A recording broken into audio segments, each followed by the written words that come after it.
தமிழகத்துல வந்து அதாவது மது ஏற்கனவே நான் சொன்ன மாரி தான். மது இல்லாத பகுதியே இல்லாத அளவுக்கு கொண்டு போய்ட்டாங்க. அடுத்த தலைமுறை தான் ஒண்ணும் இல்லாம போகும்னு நெனச்சு, இந்த தலைமுறை இப்ப வாழக்கூடிய இளம் தலைமுறையே நாசம் பண்ணிட்டாங்க. குடிப்பழக்கம் இல்லாத ஒரு வீட்ல ஒருத்தர் இருக்காருன்னா, அது பெரிய அபூர்வம்ங்கிற லெவலுக்கு கொண்டு போய்ட்டாங்க.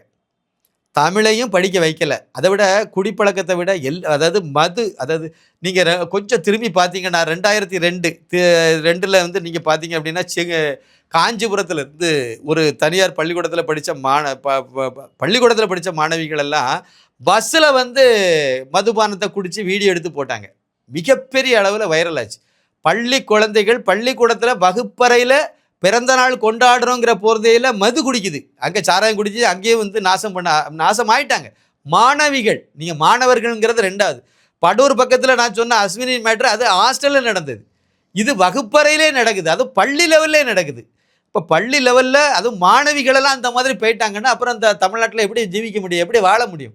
ரவுடிகள் எல்லாம் பழையபடி எல்லாரும் வெளிய வந்துட்டாங்களே. திமுக ஆட்சிக்கு வந்த உடனே இது நம்ம ஆட்சின்னு சொல்றாங்களே. ரவுடிகள், கற்பழிப்பு குற்றவாளிகள் எல்லாம் வெளிய வந்துட்டாங்களே. நம்ம ஆட்சி அப்படின்னு நினைக்கிறாங்க. நம்ம ஆட்சின்னு செயல்படுறாங்க.